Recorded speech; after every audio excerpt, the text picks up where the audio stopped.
C'est moi qui vous remercie. Je dis bonjour à tous. Vous m'entendez bien, j'espère. Alors donc, le thème de cette présentation, c'est si l'on parlait du passé et l'instruction était la route vers le moins invasif. Alors on va revenir évidemment un petit peu en arrière pour essayer de comprendre un peu ce que ça veut dire tout ça. Alors on va se mettre au 19e siècle avec une phrase que j'ai personnellement entendue toute ma jeunesse, c'est aux grands chirurgiens les grandes incisions.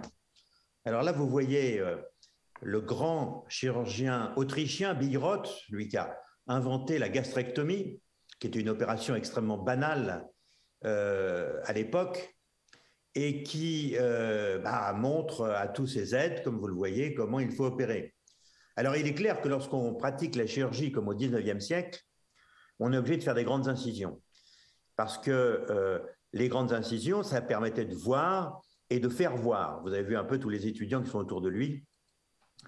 Et donc, il fallait inciser large, ne serait-ce que pour que la lumière pénètre à l'intérieur des grandes cavités, c'est-à-dire l'abdomen et le thorax, de façon à pouvoir réaliser ces opérations. Alors, soyons clairs, déjà à l'époque, la chirurgie ne vivait que par les échecs de la médecine. Seulement au 19e siècle, les médecins, ils n'ont pas tellement de moyens. Lorsqu'ils arrivent dans les hôpitaux au début du 19e siècle, ils n'ont pas tellement de moyens de soigner les gens parce qu'ils n'ont pas beaucoup de médicaments à leur disposition. En revanche, les chirurgiens sont les rois parce qu'en ouvrant les grandes cavités, l'abdomen et le thorax, eh bien, ils vont commencer à pouvoir réaliser la plupart des grandes opérations, en tout cas d'exérèse. On ne parle que d'exérèse à l'époque. Donc, la chirurgie, elle naît en quelque sorte du fait que seuls les chirurgiens au 19e siècle ont la possibilité d'être réellement efficaces devant la maladie. Alors, si on résume bien, à partir du moment où l'acte invasif met en jeu la vie du patient, il faut deux éléments fondamentaux. Bien voir d'abord, c'est-à-dire pour bien voir, il faut faire entrer la lumière extérieure à l'intérieur du champ opératoire et aussi exposer tout le champ opératoire pour que le chirurgien puisse lui-même voir correctement. Et puis aussi, il faut bien opérer, c'est évident, c'est-à-dire exposer tout le champ opératoire pour que le chirurgien soit à l'aise. Donc, être à l'aise, ça signifie être à l'aise pour effectuer les gestes de contrôle sur les vaisseaux, sur les viscères creux et ainsi de suite. Et donc, ça suppose de grandes incisions. Mais supposer faire des grandes incisions, ça suppose aussi qu'on considère l'incision comme secondaire. Elle devient secondaire, on ne s'en préoccupe pas pour tout dire, parce que le geste fondamental est considéré comme majeur, mais ça veut dire que sur le plan mécanique et sur le plan psychologique, eh bien, cette incision est considérée comme secondaire. Donc, ce point va revenir au cours de tous les années qui suivent et au cours du XXe siècle.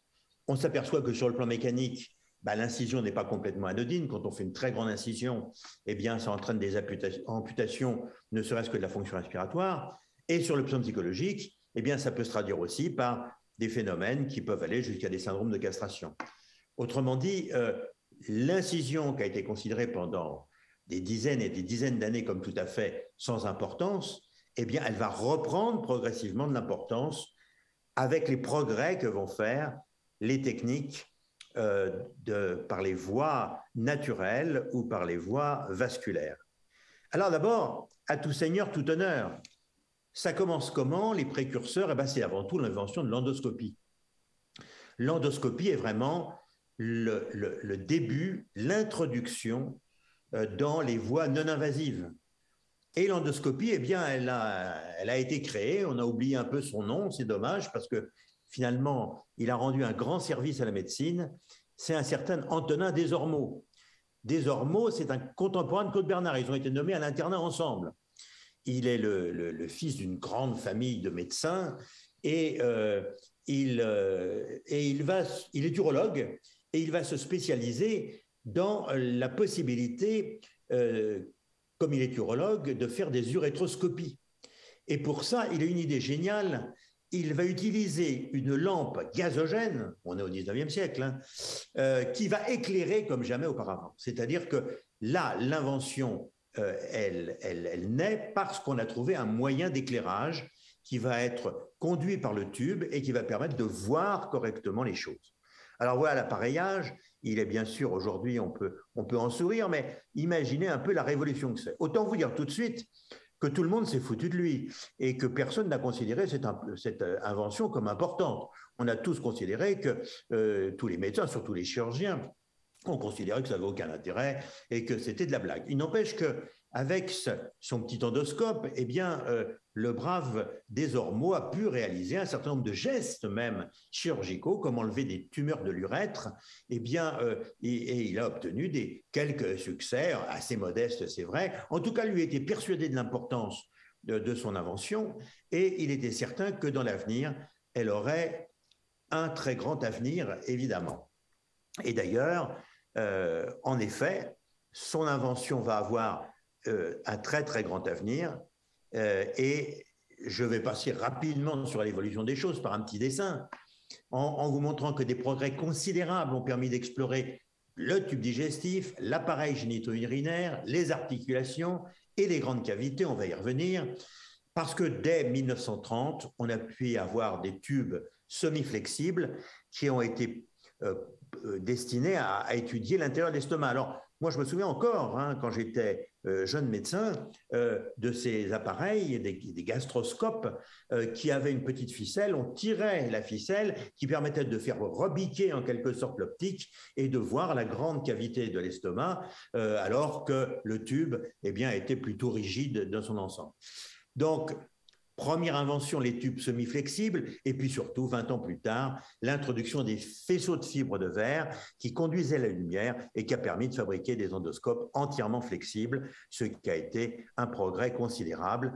Et vous savez, bien entendu, tout ce qui peut être fait maintenant grâce aux techniques d'endoscopie digestive. Donc, tout cela, bien entendu, est un progrès qui n'est pas négligeable. Et ça va se traduire aussi par la possibilité d'agir directement dans les grandes cavités, pas seulement en utilisant le tube digestif, parce qu'en 1944, un certain Raoul Palmer, j'espère que vous avez gardé son nom en tête, il propose la cœlioscopie. Lui, il est gynécologue, Raoul Palmer. Alors, c'est un homme qui aurait dû naître normalement en Suède, parce que ses parents étaient suédois, mais ils étaient opposés aux obligations que donnait la Suède à l'époque.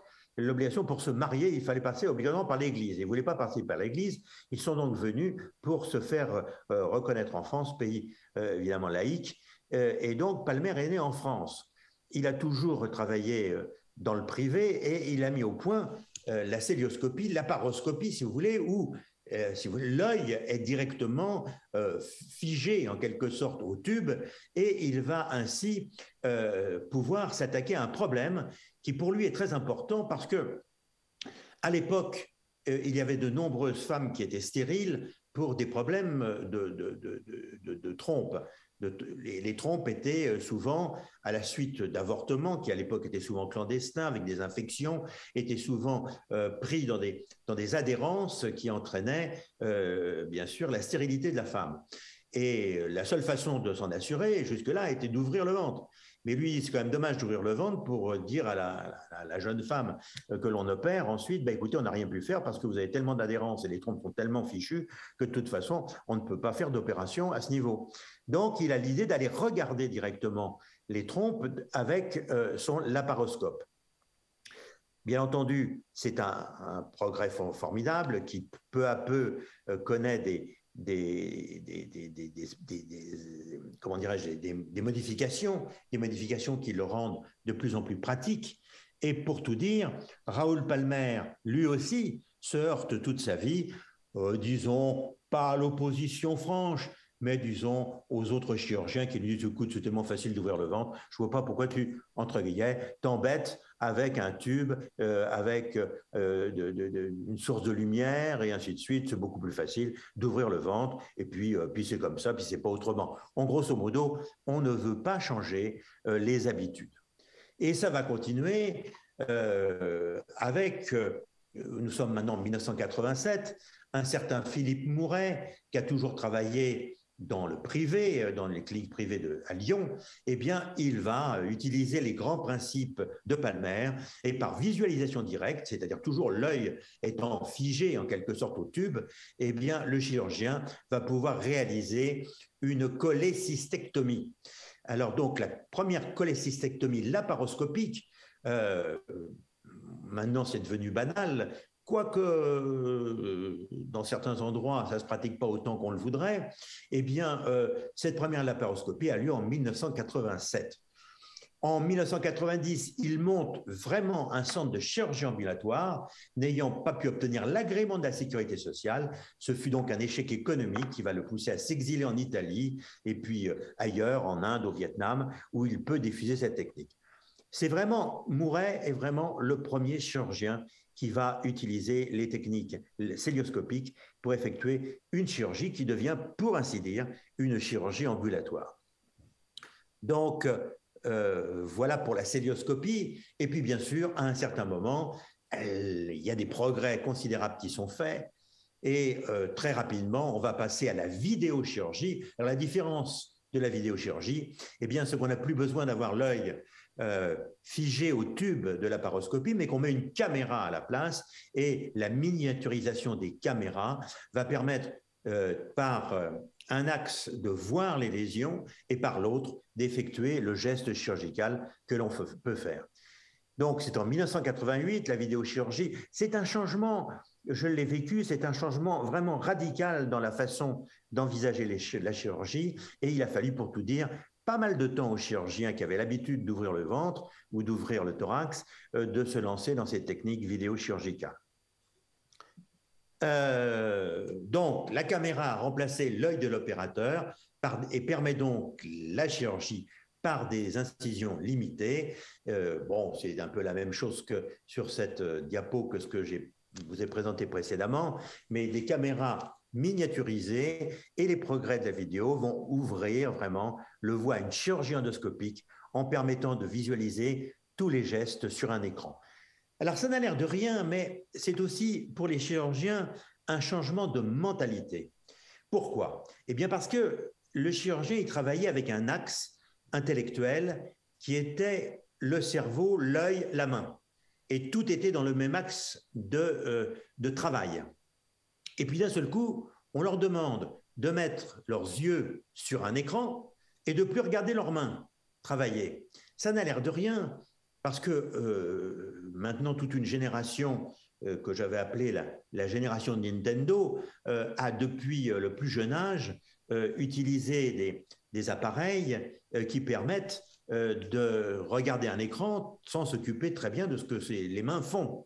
Eh bien, pour les chirurgiens d'une certaine génération, dont je suis, il a fallu un certain temps pour qu'on s'adapte à cette technique et travailler en regardant un écran, tout en ne regardant plus directement ses mains pour faire les gestes. Et ça n'a l'air de rien, mais ça a certainement été un frein dans le développement des techniques vidéochirurgicales. Alors, la vidéochirurgie va aboutir, dans son prolongement, avec l'intervention de l'armée américaine, pour tout dire, eh bien, à la robotique. Alors, un petit mot sur la chirurgie robotique. La chirurgie robotique, eh bien, c'est qu'on met une caméra, qui est une caméra d'exception, c'est une caméra 3D tout à fait remarquable, qui va être introduite dans le patient, mais le chirurgien, lui, il ne regarde plus un écran, il a la tête figée dans une console. Et dans cette console, avec des manettes, ça c'est ce qu'a apporté Intuitive Surgical, eh bien, il va pouvoir effectuer un geste qui ressemble, parce que le mot intuitive n'est pas pris par hasard, qui va véritablement permettre d'opérer à distance en faisant des gestes qui ressemblent quand même aux gestes de la chirurgie classique. Le chirurgien est à distance, et pour tout dire, il est tellement à distance qu'il peut se trouver, pour ainsi dire, dans une autre ville que se trouve le patient, à condition qu'il y ait un autre chirurgien et des penseuses qui sont capables d'utiliser les bras d'un robot du même type que celui qu'il utilise. Donc, sur le plan de l'enseignement, la robotique, déjà, a un point très important, puisqu'elle permet à un chirurgien expert, en quelque sorte, de diriger une opération dans une autre ville, dans un autre, même sur un autre continent. Alors, on tenant compte quand même du petit décalage qui est lié au satellite, mais enfin bon, il peut faire des opérations à distance. Comme, et il est marqué sur ma petite vignette, je pourrais rester dans mon bureau. C'est vrai, le chirurgien n'a plus nécessité d'être habillé comme un chirurgien. Il peut même ne plus être dans la salle d'opération. Le malade, lui, eh bien, est pris en charge par une équipe ancillaire en quelque sorte, qui va s'occuper que de diriger les instruments et éviter qu'il y ait des conflits entre les bras du robot qui fonctionnent et les différents instruments qui sont mis en place. Alors, ce qu'il faut comprendre dans la chirurgie robotique, et ce qui change absolument fondamentalement, là on change d'air. Pourquoi on change d'air? C'est qu'en réalité, eh bien, entre le robot, enfin entre les mains du chirurgien et le malade, certes il y a des instruments, mais il y a surtout un ordinateur. Et c'est là où les choses changent complètement. Pourquoi ça change complètement? Eh bien parce que l'ordinateur, on va lui indiquer tout ce que l'on veut lui faire faire.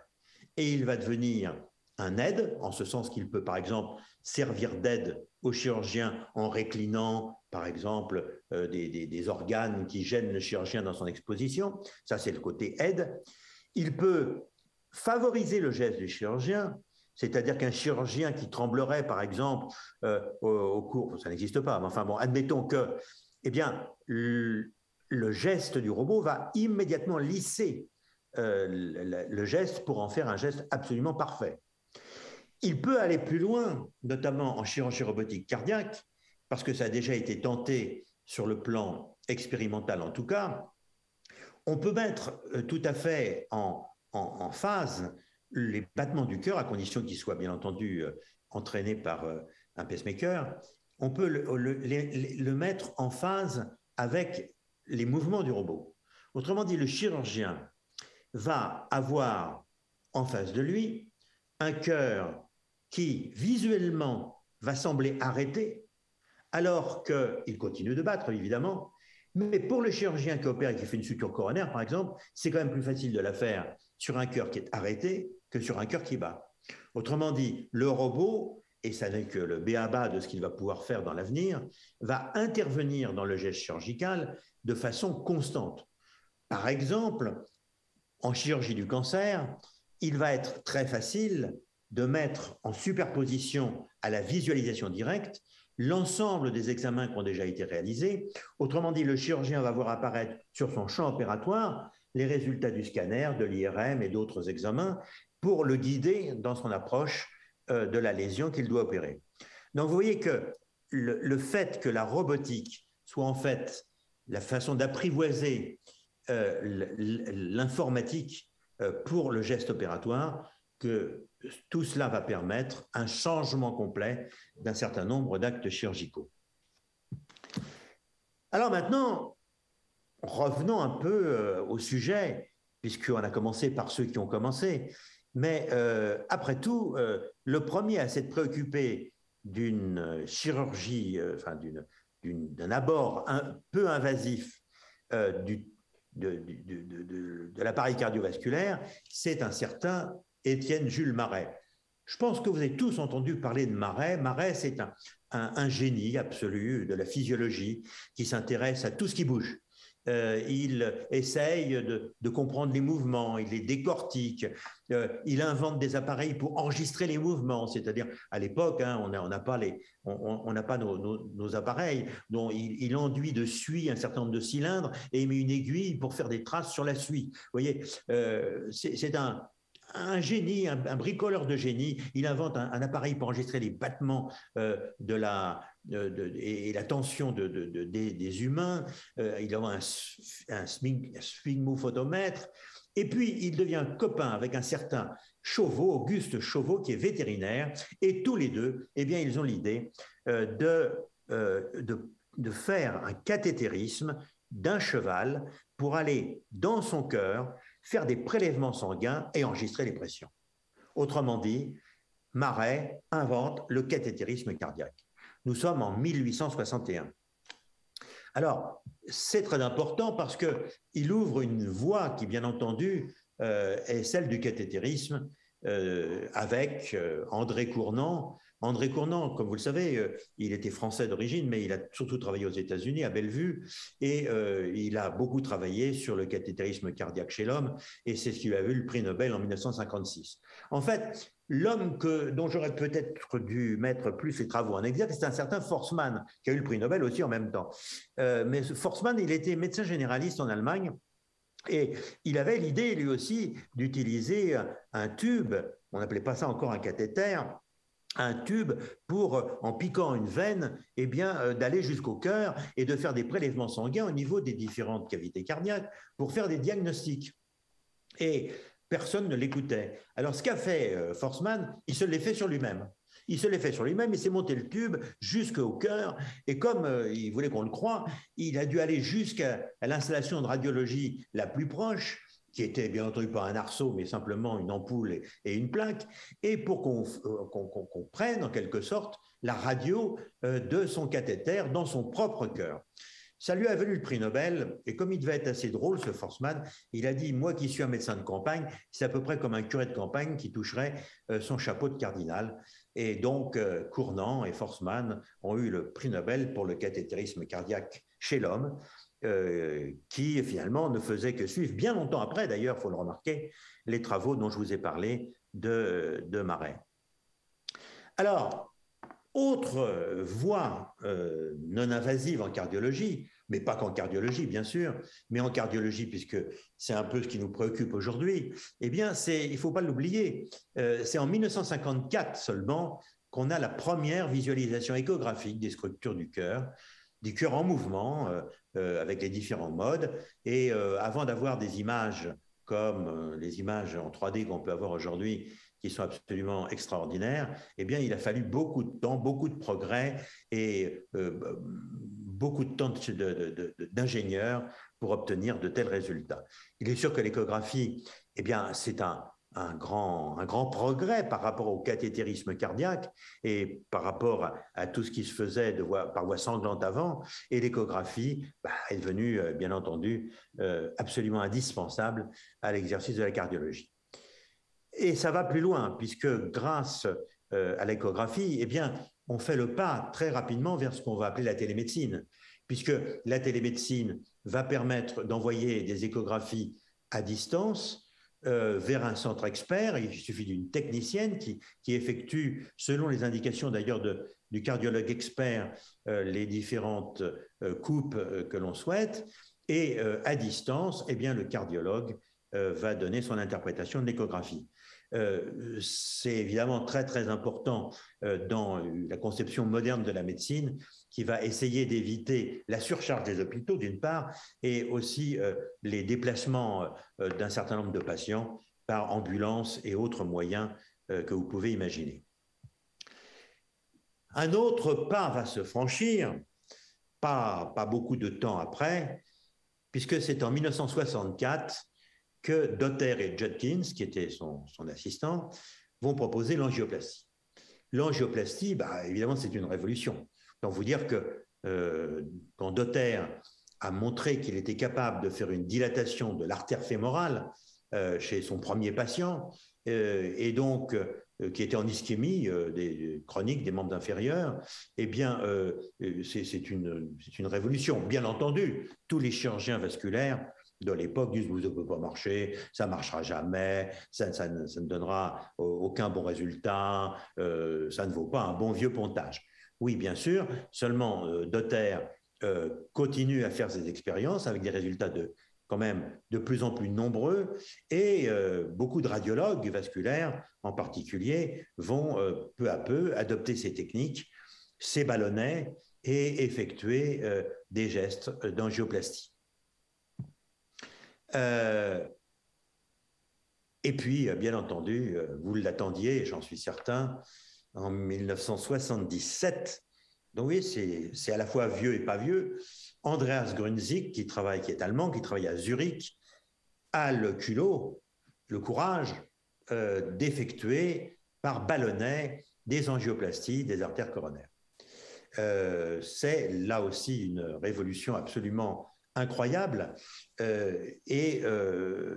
encore, il se heurte à ce qui est devenu presque un monument, c'est-à-dire la chirurgie des coronaires, qui connaît dans le monde entier un boom absolument extraordinaire, à tel point que le nombre d'opérations effectuées aux États-Unis et en Europe fait un peu trembler les organismes payeurs, et tellement le nombre est fait, et tellement les opérations sont relativement coûteuses.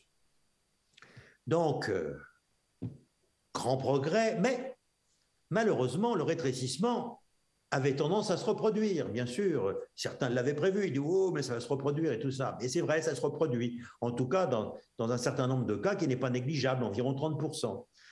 Alors là, une idée absolument géniale d'un certain Hans Wallstent qui va proposer en 1982 le stent. Le stent, c'est ce grillage que vous connaissez tous évidemment. Je fais un peu d'humour en disant que ce n'est qu'un petit grillage qui sauve des vies. J'aurais pu m'appeler Wallstent puisqu'il s'appelle Wallstent. Il travaille à Lausanne et donc il va utiliser ce stent d'abord dans les artères périphériques. Et puis un homme ose le mettre dans une coronaire, c'est Jacques Puel.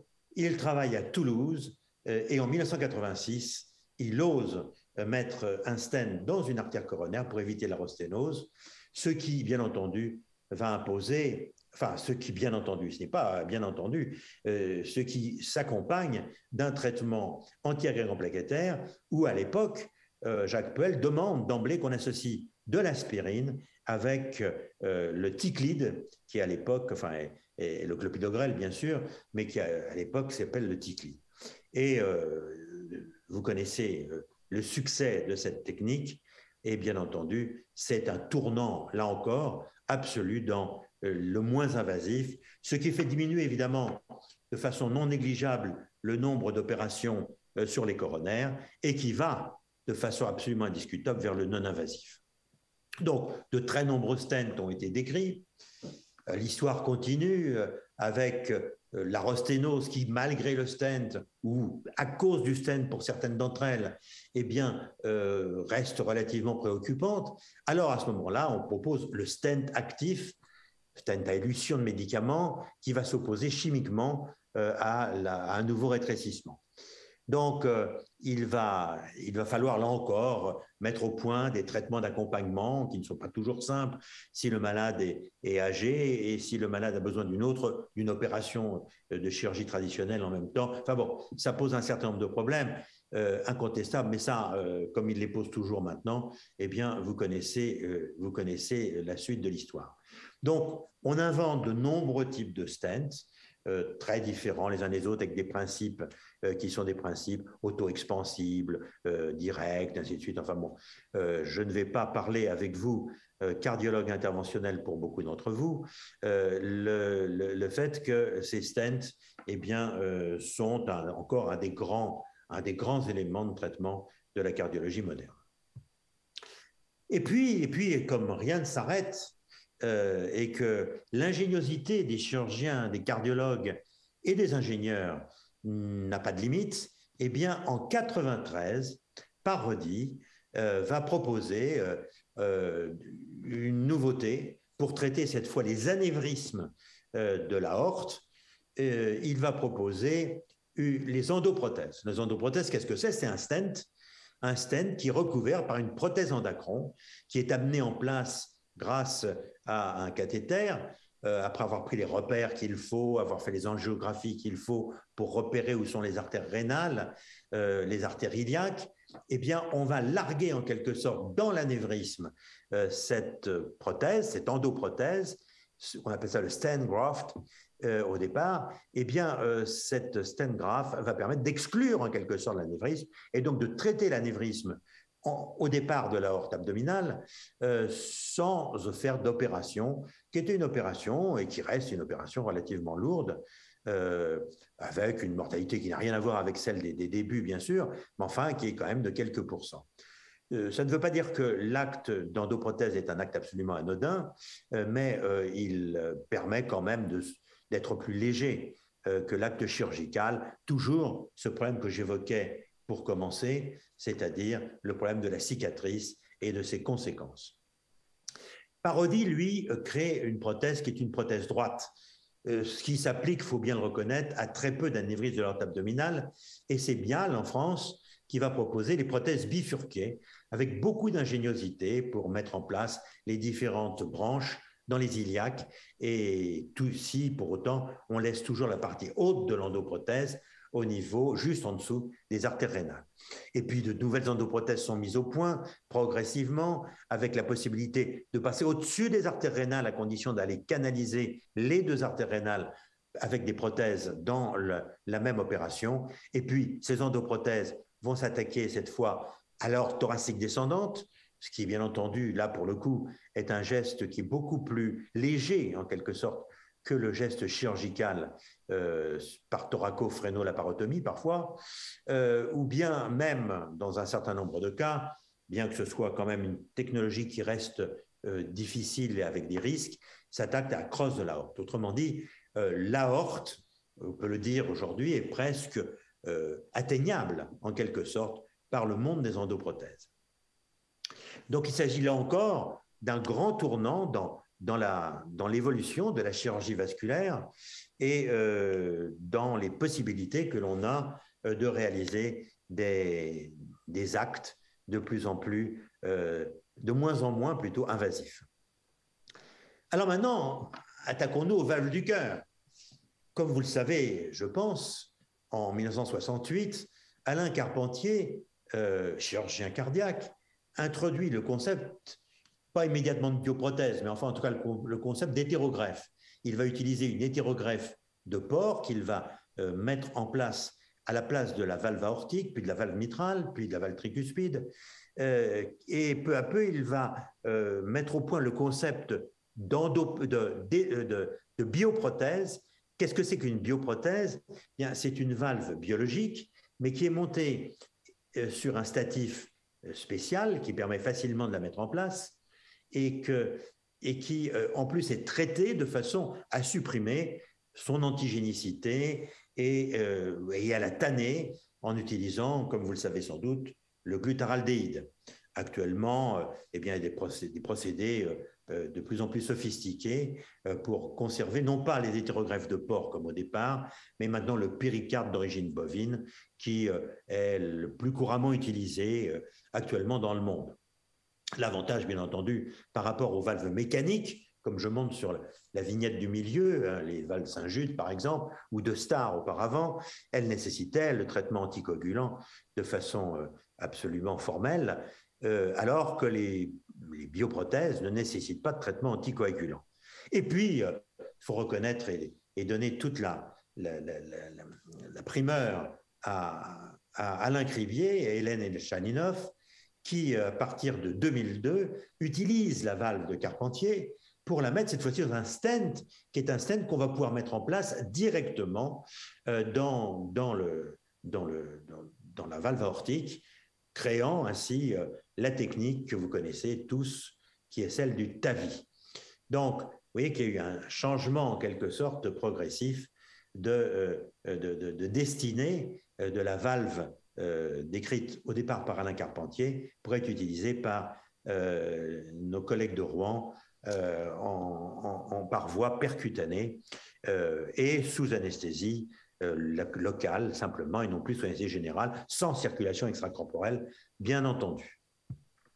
Donc, le TAVI, ben, on vient d'en parler. Le MitraClip, eh bien, lui aussi va être progressivement introduit dans les années qui suivent, en utilisant une technique de plastie mitrale qui est la technique d'Alfieri, qui consiste à, par le milieu ou par les 2/3, 1/3, mettre en contact directement la petite valve et la grande valve mitrale, sans faire d'annuloplastie, de façon à traiter le problème. Bon, de très grosses discussions restent bien entendu entre chirurgiens cardiaques et cardiologues ou chirurgiens cardiaques qui mettent en place des MitraClip sur la durabilité en quelque sorte de ces gestes, et tout ceci n'a pas fini de remplir nos congrès parce qu'il y a des tas de choses à en dire.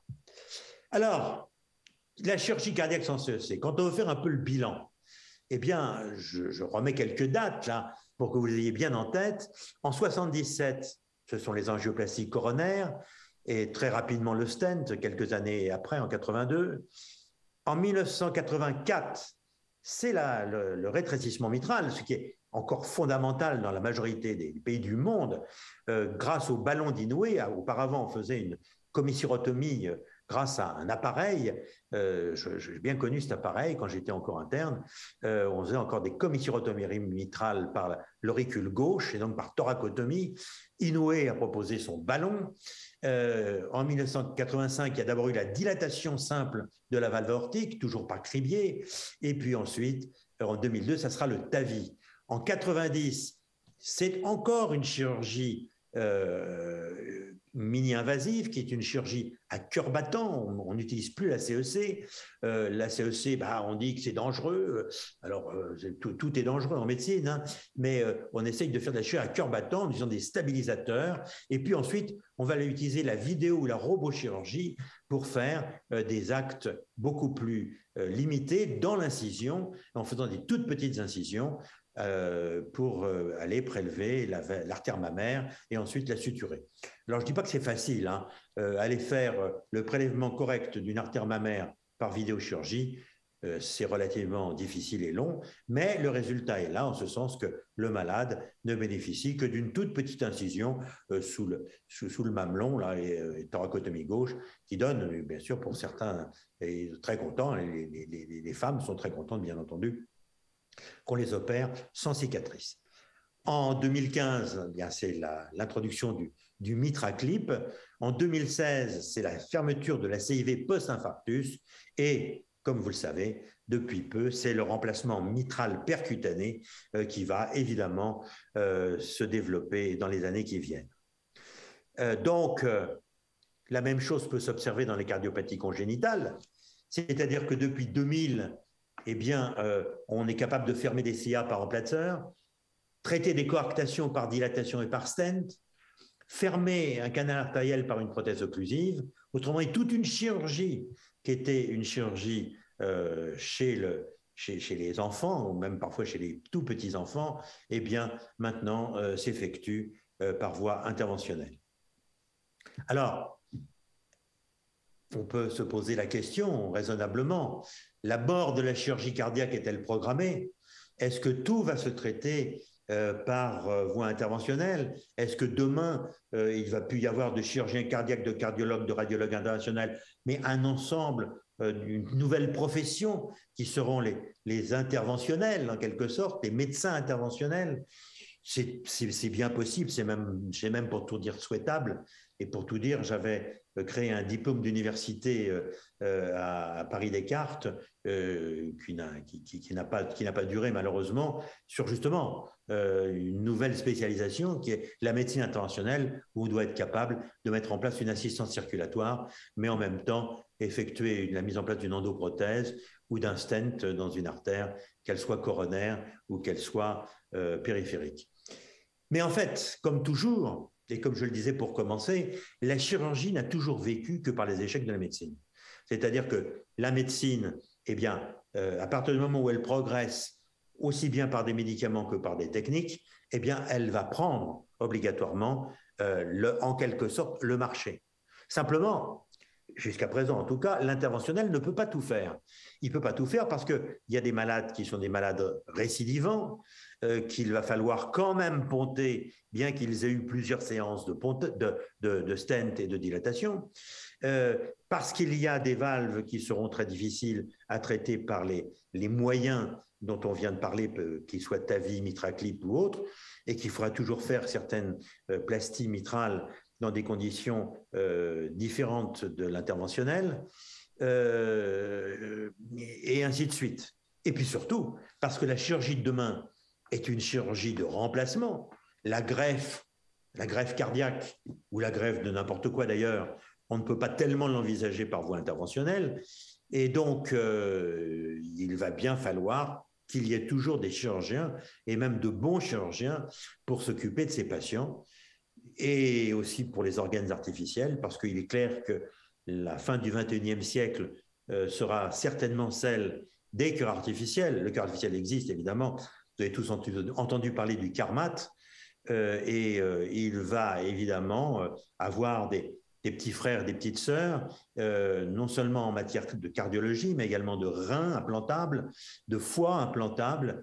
Et la chirurgie, vraisemblablement de demain, sera une chirurgie de remplacement. Quant à la CEC, c'est quand même amusant. Cette CEC qu'on considérait comme finalement dangereuse et dont on se chargeait, dont on essayait de se séparer, eh bien, elle connaît une explosion de ses indications par l'ECMO ou le CLS, qui maintenant permettent de récupérer quasiment sur le trottoir des malades en état de mort cérébrale et bien entendu de le permettre de les faire venir vers le centre expert qui va envisager éventuellement, par exemple, une transplantation cardiaque. Donc, vous voyez, on est quand même, incontestablement, depuis 50 ans surtout, dans un changement complet de nos habitudes médicales et chirurgicales, que les casquettes qu'on a sur la tête actuellement, qu'on soit cardiologue, radiologue ou chirurgien, perdent peu à peu de leur spécificité et qu'il faudra bien quand même un jour essayer de mettre tout ça dans la même formation. Et puis, de quoi sera fait demain, c'est difficile à le dire. Bien sûr que je me suis amusé par un petit dessin, mais où est passé mon malade, dit celui qui est dans son robot. Bien, je m'en suis occupé, docteur, avec un petit robot qui fait bip bip. Voilà ce que je voulais vous dire pour vous rappeler quelques souvenirs que certains ont connus, je pense, sur l'évolution d'une chirurgie et d'une cardiologie moins invasive. Je vous remercie de votre attention. Je ne sais pas comment répondre à cela. Merci beaucoup, Monsieur Fabiani. Alors, je ne sais pas si... j'ai plus de son, si c'est bon. Si des personnes ont des questions éventuellement dans la salle ou des remarques, n'hésitez pas, lâchez-vous. Oui, lâchez-vous.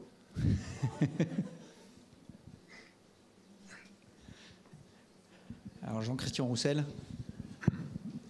Merci Monsieur Fabiani pour cet exposé, ce voyage dans le temps passionnant. Alors, étant chirurgien cardiaque, je ne peux pas m'empêcher de répondre à vos propos. Voilà, la dernière diapositive, la mort de la chirurgie cardiaque, nous fait réagir. Je pense que nous ne sommes pas en fibrillation ventriculaire.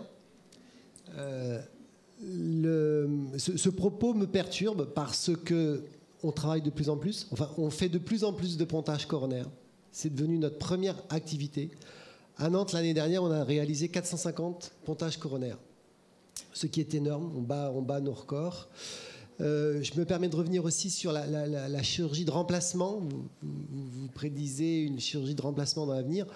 Justement, ce matin, on a essayé de faire l'éloge de la chirurgie conservatrice valvulaire. Et je pense que là, vraiment, on a une place par rapport une place complémentaire avec les hémodynamiciens. Qui ne font que de la chirurgie de remplacement, mais moins conservative. Et puis après, il y a aussi un grand pan.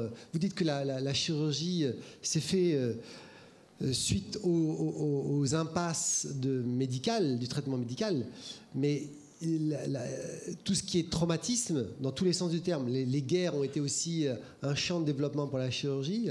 La médecine était hors course, bien sûr. Et puis, on sort d'un contexte épidémique. Nous sommes encore impuissants face aux infections.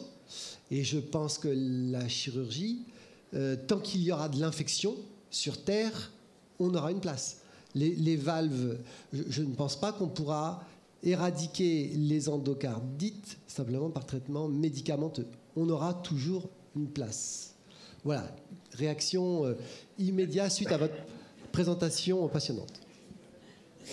Vous vous doutez bien quand même que le chirurgien cardiaque, chef du service du département de chirurgie cardiaque de l'HEGP, ayant fait plusieurs milliers de plasties mitrales, si je vous dis ça, c'est que je suis convaincu qu'il y aura toujours une place pour des actes qui vont nécessiter une expertise et que les résultats obtenus par les chirurgiens dans la qualité du résultat obtenu, n'a rien à voir avec ce qui, pour l'instant, est obtenu encore par les techniques interventionnelles.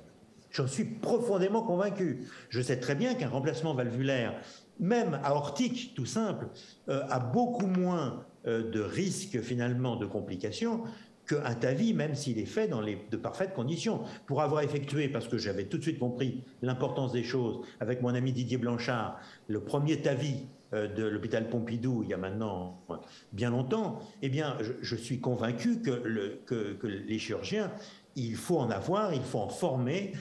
Ils seront sans doute moins nombreux. Pourquoi ? Eh bien parce que vous le vouliez ou non, le problème de la population, c'est que quand vous leur dites, voilà, je vous propose une opération, ce que font les cardiologues, hein, soyez entre nous, je vous propose une opération avec formidable, je vais vous faire 3 pontages avec des artères mammaires, vous allez voir, ça dure très longtemps, ça donne des résultats parfaits, mais je vous fais une incision par le milieu, par le sternum, c'est très bien supporté, ce qui est vrai d'ailleurs, une incision sternale, c'est très bien supporté. D'accord. Mais il n'empêche que la majorité des gens, quand on leur proposera à côté l'équivalent, parce que les gens ne comprennent pas toujours, l'équivalent effectué par des techniques interventionnelles, ils choisiront les techniques interventionnelles. Et les chirurgiens, vous devez vous mettre ça en tête, qu'il faut que vous participiez au mouvement interventionnel, parce que obligatoirement, l'évolution de la société nous pousse à cela. Et que ce que j'ai essayé de vous montrer, c'est une évolution vers le moins invasif, et que cette évolution va se poursuivre et qu'elle va continuer. Même si l'acte que vous faites, je suis persuadé que chez un diabétique, 3 pontages faits avec des mammaires, c'est supérieur à 3 angioplasties coronaires. Croyez-moi, j'en suis certain. Il y aura toujours quelqu'un qui va vous démontrer avec une étude que c'est pas vrai, que c'est pareil, et ainsi de suite. On connaît, on a vécu, ça fait 20 ans qu'on connaît ça. Donc, on sait. Mais il n'empêche que le mouvement général sera un mouvement, même si ça coûte plus cher, sera un mouvement vers le moins invasif. J'en suis convaincu. Et je répète, je ne peux pas être suspect d'un parti pris quelconque. Parce que j'ai passé toute ma vie en tant que chirurgien cardiaque. Donc, je sais ce que je dis. Mais je suis convaincu que ce sera les techniques interventionnelles qui, à terme, vont s'imposer. Et qu'à la fin du XXIe siècle, on ne parlera plus beaucoup de chirurgie. Et c'est voilà. Merci je beaucoup. peux me tromper, attention, hein, je peux me tromper. Merci beaucoup pour cette réponse. Moi, j'en ai plus qu'une question, c'est plus une remarque. Et c'est vrai que c'est pour rebondir un peu sur vos propos. Effectivement, je pense qu'en fait, vous avez un petit peu tous les deux raison, puisque globalement, l'avenir, c'est un petit peu comme ça que c'est en train de se construire dans les différents services, c'est d'avoir un peu une nouvelle génération de chirurgiens, cardiologues, de cardiologues interventionnels qui travaillent ensemble et qui, un peu à l'image du congrès, travaillent dans ces équipes avec des compétences un petit peu particulières pour les uns et pour les autres, mais qui vont être pas interchangeables, mais qui vont être capables de se parler, de plus avoir cette opposition entre de l'interventionnel ou du tout chirurgical et d'être capable de proposer le meilleur traitement pour un patient donné, en fonction des données actuelles de la science. Et donc, c'est un petit peu vers ça qu'on est en train de tendre. Ce que vous dites, c'est que finalement, il y a une évolution progressive qui, peut-être qu'à terme, comme vous dites, à la fin du XXIe siècle, il n'y aura pas plus de chirurgiens, mais les chirurgiens seront différents, en fait. Il y aura une autre façon d'opérer les gens, et cette émulation, elle est assez saine finalement pour le patient, puisque ça pousse aussi les chirurgiens à se remettre en question, à modifier leurs pratiques et à proposer d'autres choses qui vont être capables de, peut-être pas concurrencer, mais proposer d'autres solutions qui seront tout aussi efficaces, voire bien meilleures. Et donc il y a cette émulation qui est extrêmement excitante. Moi, écoutez, voilà, je crois que, je suis désolé, mais je ne suis pas du tout votre raisonnement. Le raisonnement, c'est que vous raisonnez en corporation. Il y a des cardiologues d'un côté, il y a des chirurgiens de l'autre. Ça, ça doit finir, ça. Ça doit terminer. Il faut créer véritablement une spécialité où il y aura des gens qui seront capables de faire des angioplasties, mais qui seront capables aussi de mettre une assistance circulatoire, qui seront capables de réparer une fémorale, qui seront capables de faire des gestes, les mêmes, autrement dit. C'est fini, la casquette cardiologue, la casquette chirurgien. Je crois qu'on va vers une autre voie qui est celle d'un nouveau métier. C'est ce que j'ai voulu faire, sans doute étais-je trop en avance, mais c'est ce que j'ai essayé de vouloir faire, c'est-à-dire de créer véritablement des gens qui sont capables de faire tous ces gestes. Parce que, ne soyons pas idiots, regardez les chirurgiens vasculaires, ils sont beaucoup mieux démerdés que les cardiologues et les chirurgiens cardiaques. C'est eux qui font tous les gestes. Ils mettent en place des endoprothèses, ils mettent en place les stents, ils font les angioplasties, mais en même temps, ils sont capables d'ouvrir le ventre parce que l'anévrisme est en train de se rompre. Donc, il va falloir faire la même chose dans les métiers qui touchent le cœur, et il va falloir changer de mentalité. J'ai essayé de plaider ça auprès de mes propres élèves, je n'ai pas toujours eu du succès d'ailleurs, mais je suis convaincu à terme qu'il va falloir former des gens qui sont capables de faire tous les gestes dont on peut avoir besoin, et de dire on se retrouve, le chirurgien et le cardiologue, mais non, mais ça peut très bien être la même personne qui fait ça. Et il va falloir que les jeunes, eh bien, ce soient des médecins interventionnels, médecins chirurgiens interventionnels, peu importe le terme qu'on va trouver, mais il va falloir que ce soit des gens qui sont capables de faire tous ces actes dont on a besoin au service du patient. Parce que le patient, il ne faisait pas la peine qu'il y ait 6 hommes et un caporal pour s'occuper de lui, à condition qu'on ait les compétences. Et donc, il faut former des gens avec toutes ces compétences. Voilà, mais voilà, c'est ce que je pense. Comme quoi l'histoire peut nous amener finalement à réfléchir sur les problèmes du futur.